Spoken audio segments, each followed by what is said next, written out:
ये अलग बात है कि जब ये डिलीवर करता है, जब ये डिस्ट्रीब्यूशन करता है, उस वक्त थोड़ी एक आंख कानी करता है, एक आंख से कम देखता है, एक आंख से ज्यादा दिखता है। ऐसा पिछले 1.5 साल में ग्राउंड से दिख रहा है। ये कोई मेरा जाती कमेंट नहीं है, ये चूंकि ग्राउंड की जो बात है। तो मैं चाहूंगा कि अल्लाह करे इस आने वाले साल के लिए ठीक से ये देखे, पूरी तरह देखे और सारे इलाकों को यकसानियत के नजर से देखे। और मैं ये भी यहाँ चाहूंगा कि इनके साथ जो ऑफिसर्स का टीम है, 1-to-1 के भी हमारी मुलाकात हुई नहीं, ऐसे मौके तो मिलते नहीं जिसकी जिक्र यहाँ पर हमारे साथी ने की है। ज्यादातर कॉन्फ्रेंसेस में ही मसरूफ होते हैं, मगर फिर भी काबिलियत के हिसाब से बेहतरीन टीम है और क्रिएटिव टीम है। और इसमें दो एक एरियाज इनके हैं, ये सारे इम्पोर्टेंट होने के अलावा दो एक एरियाज है जो इस वक्त नेशनल इंटरनेशनल लेवल पर डिबेट हो रहे हैं। हमारे चाहे हॉर्टिकल्चर प्रोड्यूस है इस रियासत का, जिस पर जब टूरिज्म भी बिठाया जाता है दुश्मन की नजर लग जाती है, अटैक्स होती है और बाकी कामकाज भी ठप है, रोजगार भी कहीं नहीं है। तो एक एरिया है हमारे खित्ते के लिए जो हमारे लोगों को सर्वाइवल देता था, वो है हॉर्टिकल्चर प्रोड्यूस। स्पेशली हमारा सेब, हमारा मतलब बादाम या हमारे अखरोट, जो पूरे जम्मू और कश्मीर में बाइंड लारिश, ये 3 चीजें तो टॉप लेवल पर बनते हैं। रिसेंटली आपने देखा होगा कि हमारे भारत और अमेरिका के दरमियान जो दरपर्दा डील हुई है, जो ट्रेड डील हुई है, तो उस ट्रेड डील से जो सबसे ज्यादा जो नुकसान पूरे भारतवर्ष के किसानों को होगा, मगर पर्टिकुलरली उसमें हमारा जम्मू कश्मीर उस जद में आ रहा है।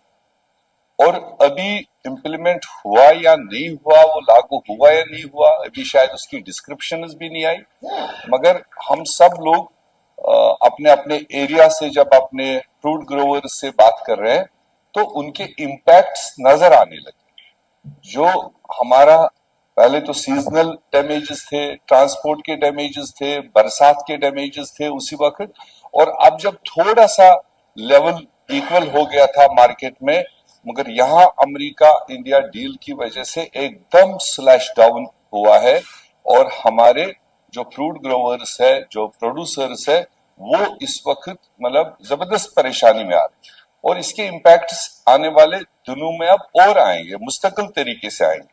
मैं जरूर चाहूंगा कि इस डायरेक्शन में हमारी स्टेट गवर्नमेंट को, सेंट्रल गवर्नमेंट जिन्होंने ये ट्रेड डील की और जिसमें नुकसान हमारे हो रहे हैं और होने हैं, तो ऐसे में गवर्नमेंट को, ऑनरेबल मिनिस्टर को, चीफ मिनिस्टर साहब को ऑन बोर्ड लेकर, काबीना को ऑन बोर्ड लेकर इसमें हैवीली इस हाउस की तरफ से और जम्मू कश्मीर के लोगों की तरफ से ये रिप्रेजेंटेशन गवर्नमेंट ऑफ इंडिया को जानी चाहिए कि आखिरकार गवर्नमेंट लोगों के बेनिफिट के लिए होती है, लोगों को सहायता दिलाने के लिए होती है, लोगों को इनकम लेवल बढ़ाने के लिए होती है। मगर ये कौन सा डील है, ये किस कंडीशन पर किया गया, किस वजह से किया गया, जिससे हमारा किसान ही बैठ जाएगा। 80% से ज्यादा हमारे लोग इसी पर डिपेंडेंट है। तो ये सबसे बड़ा कंसर्न होगा ऑनरेबल मिनिस्टर साहब के लिए और हमारी सरकार के लिए, इस रियासत के लिए। इसी तरह से दूसरा महकमा जहां तक है वो है रूरल डेवलपमेंट। रूरल डेवलपमेंट पिछले 8-10 सालों से, 2008-9 से जो मनरेगा की स्कीम, मनरेगा का एक्ट बनाया गया था, गवर्नमेंट ऑफ इंडिया ने बनाया था, पार्लियामेंट ने बनाया था, यूनानिमसली बनाया था, पूरे देश ने सराहा था, पूरी दुनिया ने सराहा था उसको कि ये इतना बड़ा एक स्कीम गवर्नमेंट ऑफ इंडिया लेकर आई थी मनमोहन सिंह जी के सरकार में, जो कोई न जात, न पात, न पार्टी, न इज्म, न कुछ देखता था। रूरल इंडिया के लिए सबसे बेहतरीन एक एक्ट ये पैदा किया गया। और इस एक्ट को नाम बदलना, चलो वो तो एक अलग चीज है, कब किस वक्त क्या नाम रखें, ये तो सरकार ही वैसे ही है कि पिछले 10 साल से नामकरण ही बदल रहे हैं। नाम बदलने से काम नहीं होता है, उससे हमें कोई मतलब नहीं। बट जो सुप्रीट ऑफ द स्कीम है वो खत्म कर दिया। हमें बताया गया कि अभी यूटी होने के नाते फाइनेंशियली शायद हमें ज्यादा फर्क नहीं पड़ेगा, अभी 90-10 में यूटी जम्मू कश्मीर रहेगा, मगर जो कैपिंग उसकी लगाई, जो उसका प्लान अप्रूवल दिल्ली से होगा, तो फिर हमारे लोगों के पास में क्या होगा? अगर आप ग्राम सभा करके गांव के लोगों से ये कहलवा रहे हो कि आप बताओ आपके इस स्कीम के तहत क्या लेना है, तो प्रायोरिटीज भी उनकी होनी चाहिए। अब अगर वो प्रायोरिटीज ब्लॉक वाइज, हल्का वाइज या district wise, project wise government of India वहां से बैठ के करेगा, तो हाउ कम दे नो कि हमारी रिक्वायरमेंट क्या है, हमारी मतलब अर्जेंसी क्या है? तो उस तरह से लोगों के हाथ से निकाल करके इसको भी सेंट्रलाइज करने का उनका नियत, जो हमारी सरकार, हमारे मिनिस्टर साहब को अगर तो वाजिह किया है, कोई फर्क है जम्मू कश्मीर के लिए, तो हमें एजिटेट करने की जरूरत नहीं पड़ेगी। अदरवाइज एक बहुत बड़ा मामला आने वाले वक्तों में बनने वाला है।